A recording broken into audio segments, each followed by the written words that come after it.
Are there any mid-season takeaways, sports betting, fantasy related, that you've come to a realization this season? Yeah, actually, I am an ageist. I have been discarding some of these older players, especially running backs, way too early. Guys like Joe Mixon, Derrick Henry, among others, especially wide receivers like Mike Evans and Yeah, um, James Conner. Chris Godwin, other James Conner. Maybe not as much this year, but definitely the last couple seasons. I think we get at kind of this idea of, oh, I'd rather be jump off a guy a year too early than a year too late. But I think we're starting to jump off guys years too early. And then instead of taking something that's more of a proven asset, we're drafting, rookie guys or second, third year players where we're projecting like them to make a leap and they just don't do it. And that's actually riskier than taking a proven older player and thinking they might take a step back. So I think that's, I mean, especially when you look at, you know, the history, last 20 years of fantasy football. 20 years ago, guys like Larry Johnson have 400 carry seasons. I remember Sean Alexander carrying the ball over 40 times on a Monday Night Football game. Now players are rarely breaching 20 carries. I think that's finally starting to pay dividends where these running backs are having longer playing careers. And, the classic strategy was, yeah, jump off a guy, running backs early because they're wearing down, whereas now that window is extended. Um, so I think that's an adjustment I want to make, in future seasons. I agree, and I Well think that said. that's something that there's a lot of reason to believe that could continue into the future. I mean, not only, I mean, they've changed the rules to keep players safer, and just training methods, injury prevention methods have changed. I mean, look at the NBA. You've got LeBron playing well at 40, Chris Paul's playing well. I mean, it, we're just seeing longer careers out of athletes in general across the board. So I do think that this is a trend that's not just a one off. I think we're going to continue to see this. Here's the crazy stat too. I just pulled up too. You know who leads the league in carries this year? Jonathan Joe Taylor. Mixon. Barkley. Derrick Henry. Oh, that's right. Okay. Taylor's hurt. And Crazy. Oh, I he's Oh, guess getting and, Mixon and got and injured. Saquon's he's got it. getting Yeah. and Henry is getting 6 yards every time. Look at that, 6 yards per carry. Saquon 5.8 yards per carry. These guys are crushing it.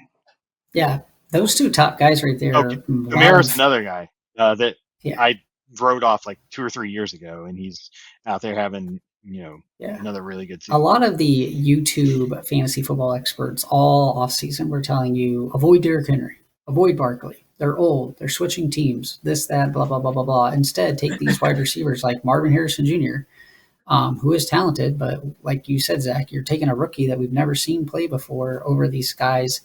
Um, and it's just, we're seeing maybe it's just a 1 year sample size, but we've been seeing wide receivers just being driven up the board in fantasy drafts lately. And a lot of people are like, well, wide receivers are safer. And maybe just this year, you can't just say, oh, that's 100% not true. But like, we're clearly seeing that wide receivers can get hurt or have situations where they're not, bust proof, or these running backs um, clearly can be good. So I think it might just be more of who do you think is just going to be better? Maybe it's just a little bit of luck. I think we've just seen that, especially this year. It was just nothing but wide receivers up top, McCaffrey, and then all wide receivers. Um, and that's just we'll see in 2025. Do the running backs make another return? Is it just this another cycle? But I think it's a good example of Well, both positions can get hurt.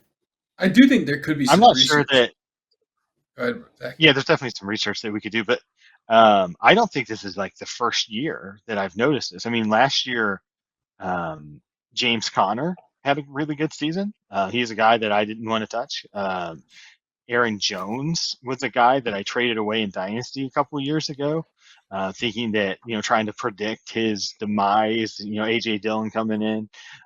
He's having another good season in Minnesota. So I don't think this is like, oh, wow, this is the first year we're seeing it. This is the first year I'm going to start trusting it. I thought maybe last year was like, okay, this is kind of wonky, but, go back to predicting the younger breakout guys. But I think this is definitely something to start putting some trust in going forward. I mean, the truth is, I think it's just extremely hard. Like when I look at this right here, I mean, so against what Zach's saying earlier about the ages and thing. Okay, here Brock Bowers is. He's number 6 in targets. Obviously, he's a rookie, but that's take not it. the same for everybody. And Malik Neighbors. So these two guys are top targets, but then you have the people you'd expect like CeeDee Lamb and Drake, but then you have people like Darnell Mooney. Where's he at? Yeah, Darnell Mooney. I mean, Cortland Sutton down there at 9. Yeah, I mean, Cortland Sutton. Well, I mean, there's just so many variables. Like, what team do they get traded to? Who's their coach? What kind of scheme? Like, obviously, Peyton doing that dink and dunk is huge for Cortland Sutton. I bet you these depth of targets not very deep. Well, it's number 10 there, Wandale Robinson. His depth of target's got to be very low. I know, but I say it's like 9% there. But is that 2 Giants receivers in the top 11 in targets on there? Yeah, but the team's terrible. Two of the top 10. Well, they're passing not the ball. that we need to get into it. Eric's going to say Neighbors and Harrison, blah, blah, blah. Neighbors is just a great example of talent doesn't necessarily matter. It's just opportunities. Like, I'm not going to say Neighbors is extremely more talented than Marvin Harrison Jr., but it is clear that Neighbors got fed long handoffs, like we've talked about, like CeeDee Lamb in Dallas. You're just getting a 7-yard handoff down the field because it's easy. And Kyler Murray doesn't do stuff like that to inflate Marvin Harrison Jr. stats. But we don't have to get into that. It's a different show. Another takeaway that I wanted to talk about with fantasy football, we've talked about it a lot. It's probably not even worth opening the can of worms. I think a lot of people need to realize it is much more luck than skill.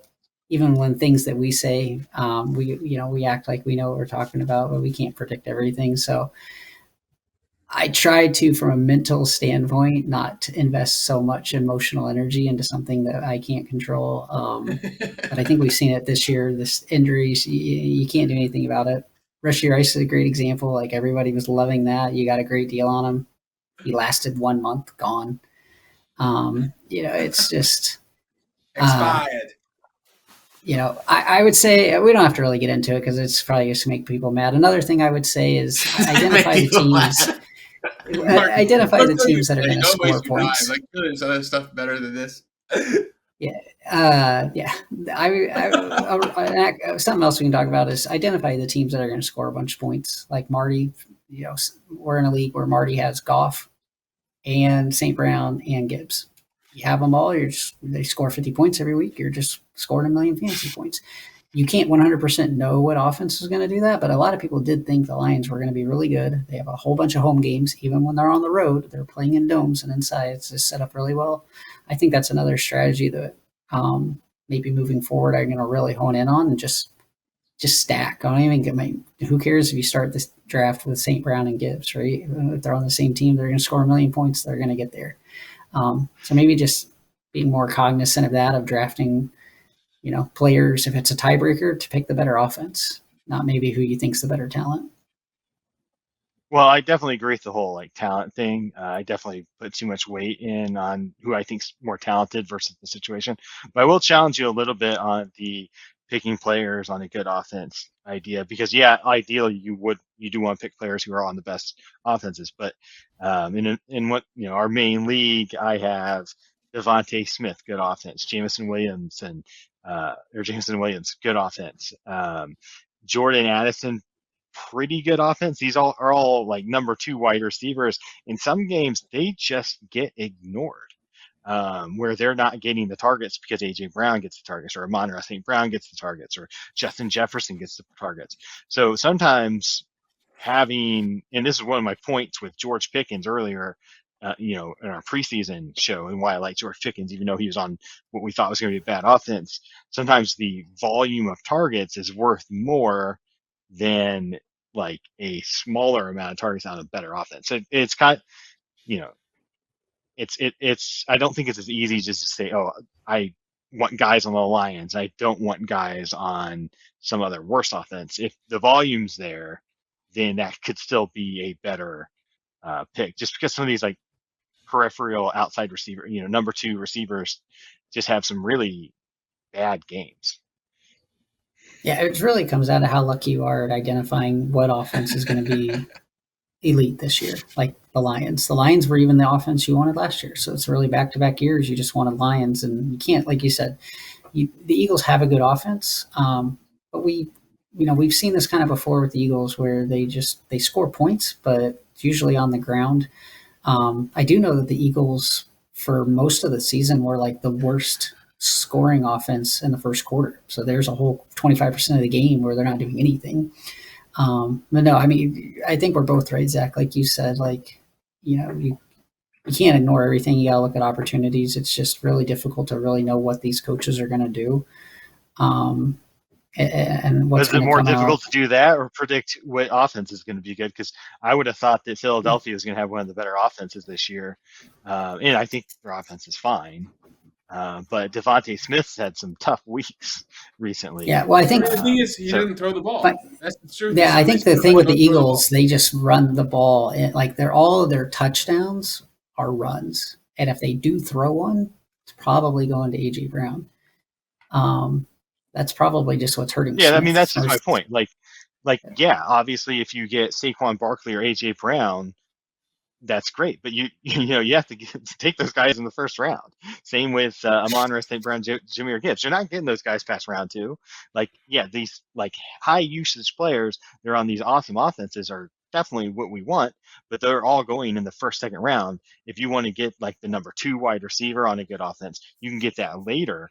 But as some of the examples I pointed out, that's far from consistent. I mean, Jameson Williams has had games where but there was 1 week where Jameson Williams and Devontae Smith combined for, I think, negative receiving yards.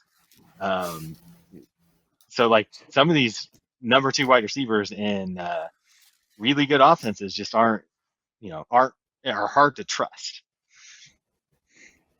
Any other closing arguments, guys, or questions? Well, I will say on the ageist, ageist position wise, we see, what I see is older running backs sticking around later, and younger receivers tending to make a difference right away. We've seen some of these, Jackson Smith-Njigba, second-year player, now he's getting the chance.